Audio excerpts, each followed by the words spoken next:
Good morning. How are you doing? Hi, sir. Good morning. I'm doing fine. How are you doing? Good, good, good. Thank you. So, Namrata, I must say that, because of your personal determination and effort that you have put, you've been able to transition your career from pure sales to pure analytics, and that too in a very short span of time. So, congratulations for doing so. Thank you. And just to introduce your profile to everybody, you worked as an academic counselor in the sales function in universities. Then you also worked with Ivy for a considerable amount of time, again in academic counseling, helping our learners Right.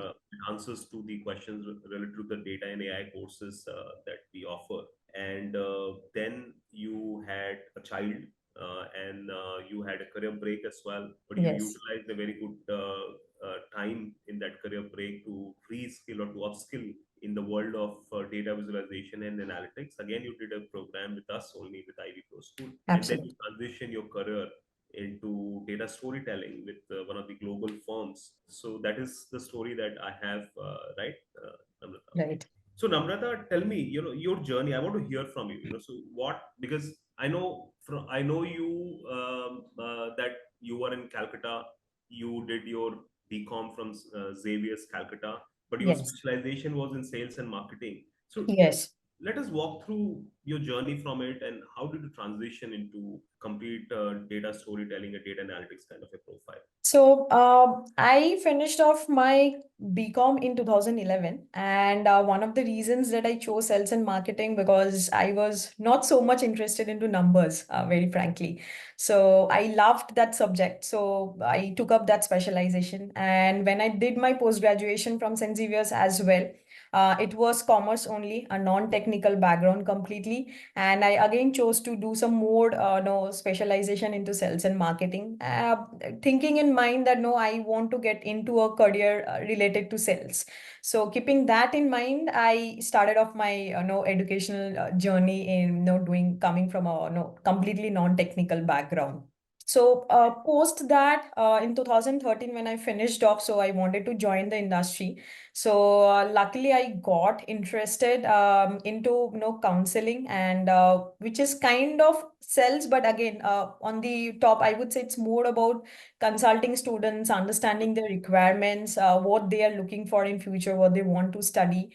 So that's how my journey started into as a edtech counselor specifically.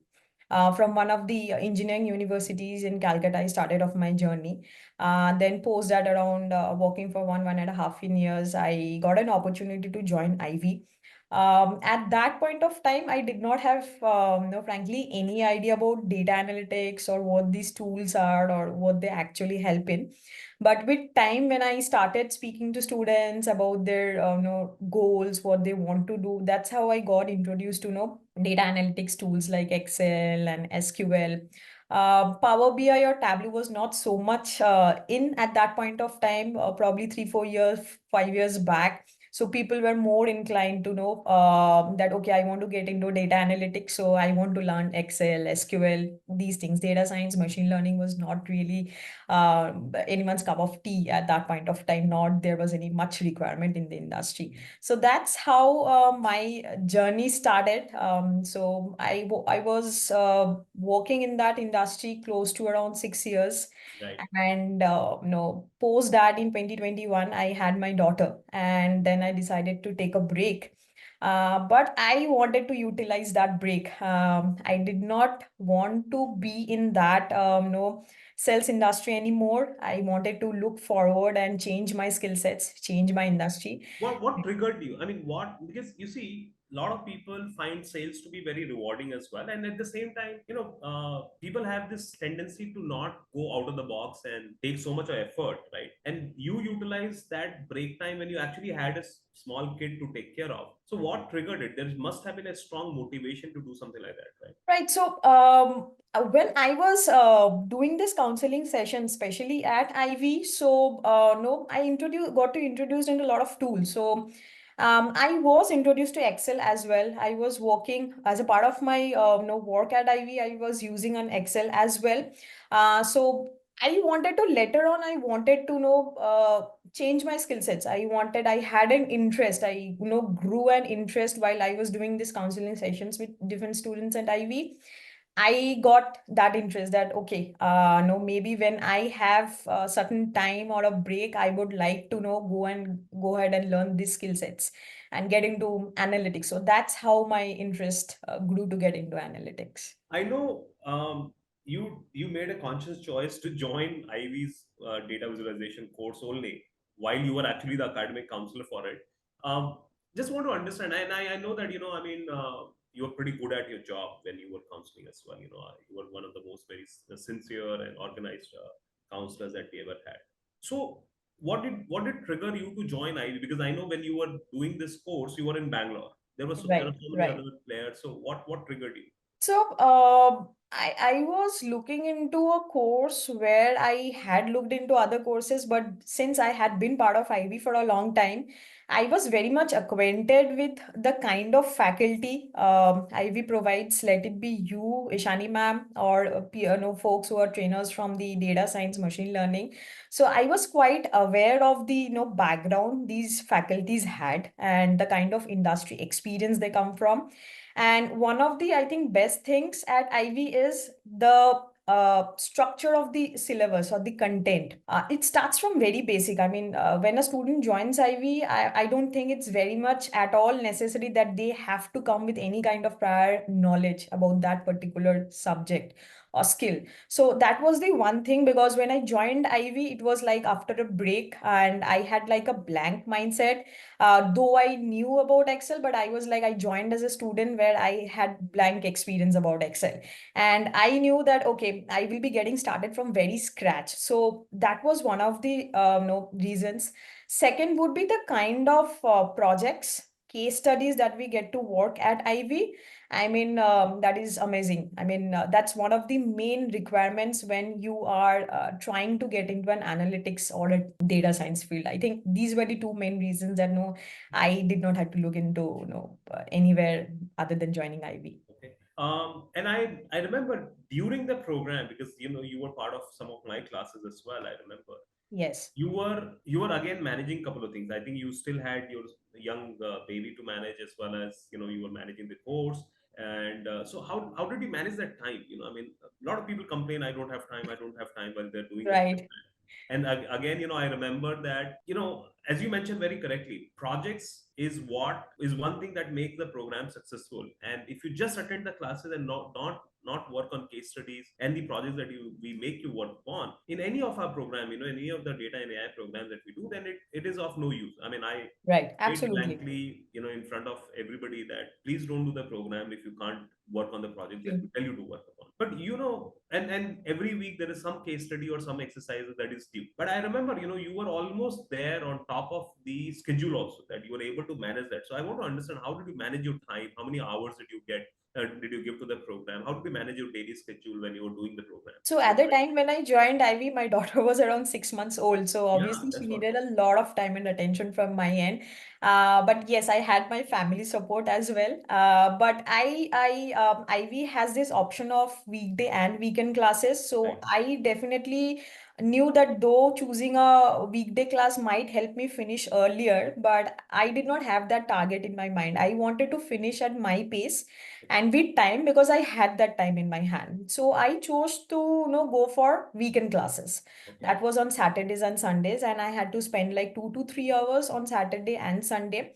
So Saturdays and Sundays I used to concentrate completely on the classes. Okay. Weekdays I used to find out at least 1 to 2 hours when my daughter was asleep, so I would get some free time. So I used to finish my homeworks or the projects that were given to us as a part of the Excel or SQL. So I used to make out that time that, okay, I need to finish up my homeworks, and if I get stuck somewhere, I would get that assistance as well. So that's how I used to manage my time. Very good. So you are saying that during the weekdays you would spend 1 to 2 hours Right. every Monday to Friday, and on the weekends you would spend more time on the program and on to do the assignments. And I think you managed it every week. It's not like Yes. you did it a couple of weeks, then you took a break, then you managed it every week, and then so that's one of the reasons why you were probably able to do a lot of projects. And I remember even during the program, right, like we promote people to talk about their projects on LinkedIn, talk about your projects on GitHub, on your social platforms, to become viral in the sense your skill should become viral. So we say that Absolutely. product, if you have a skill, but if world doesn't know that you know what you know, then it's of no use, right? So but I remember, you also participated in online competitions, you published on LinkedIn as well, and you did that. Why did you, I mean, again, that requires again, so what triggered you to do so? So, no, while I was doing this projects, side by side, I used to, apart from Ivy's homeworks, I used to, do some online, used Competitions to, as well. yes, online competitions. Plus, I use some online resources for practice as well. Let it Mhm. be like Excel or SQL. So when specifically if I take up SQL, I was very much Mhm. scared. Like I come from a non-technical background, so I was like far ahead from programming or even basic programming. But when I started off with your classes, I was like, it was absolutely amazing because you started from very scratch, as I always mention. I mean, any beginner can do these classes. They do not have to come from any kind of experience for that subject. So when I finished off SQL, While I SQL is coding, yes, when you say absolutely. that people do not have to come, so yeah. Yes. So when I finished off SQL, as a part of the subject also, we got to do a lot of case studies from like Uber case studies and Ola case studies. And apart from that, I started then looking out for resources online where I could participate and practice the subject that I am learning. So that's how I got introduced to a lot of online portals where I could practice like hackathon and where I could practice my SQL that I was learning. And then I was active on LinkedIn, but then I thought, why not post the case studies that I'm doing? Not only just helping, maybe other people might be seeing it. I had a lot of connections in my LinkedIn who are from the industry, from analytics and data science. So I thought that would be a good platform where I could showcase what I am learning.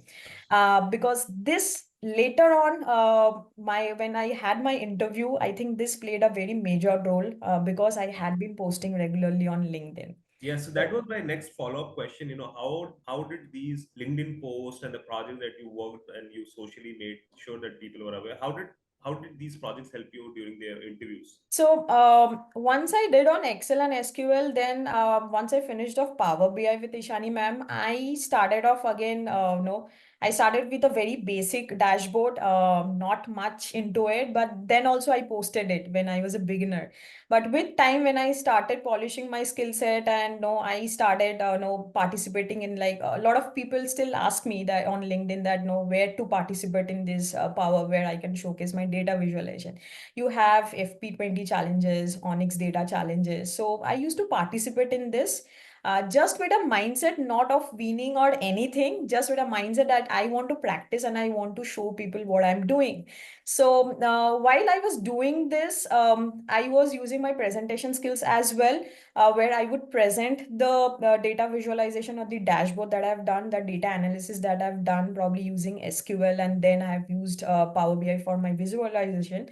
And while I was doing this, I think someone somewhere might have noticed my no dashboard, and that's how probably I think I got a call from my Oh, current really? You company. got okay. I didn't know that. So you got a call because of your somebody noticed your projects. Yes, I feel so because that was a presentation that I gave on first time for on LinkedIn, where I had used SQL to do the querying the database and finding out the data analysis, doing the data analysis using SQL, and then I presented that analysis using a Power BI.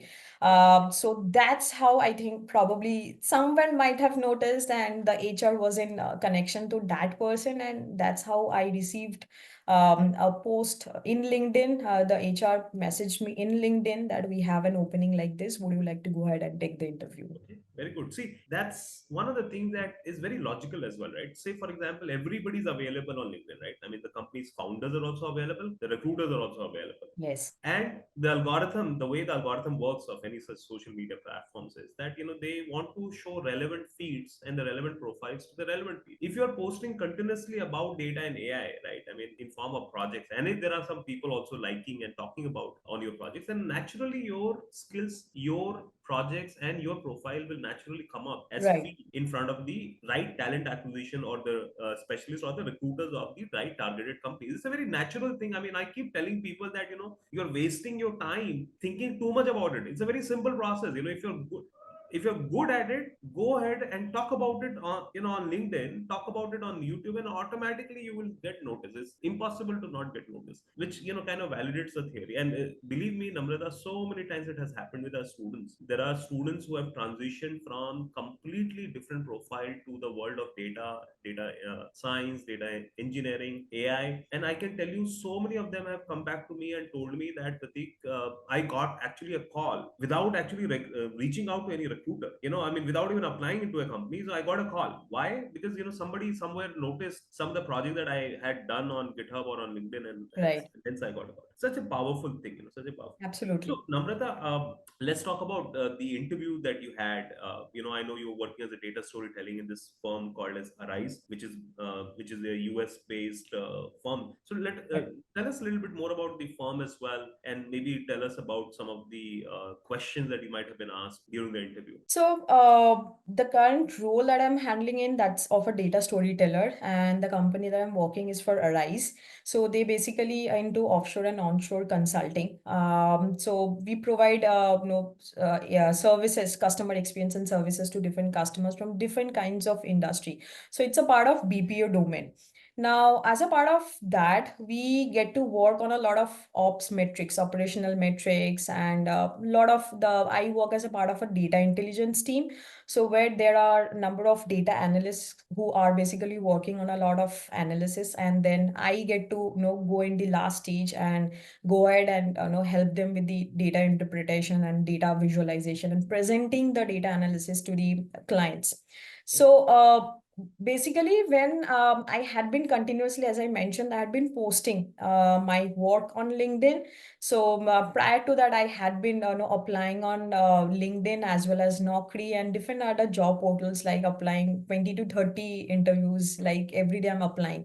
But when I started posting regularly and had been consistent in that, so that's how I received a LinkedIn message from one of the recruiters at Arise that, okay, we have a post like this. So would you like to go ahead and take this? So I was immediately like, yes, I would like to go ahead and take the interview. So the interview process started with an initial HR round, and then I had 2 rounds of technical interview. So my first round of technical interview was the taken by the senior director from data intelligence team.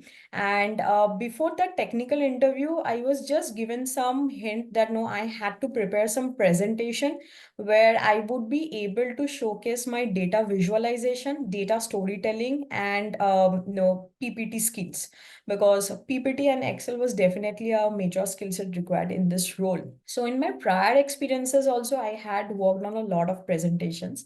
So that definitely helped me. And when the technical round started, I was basically asked to present a case study that I've recently worked on.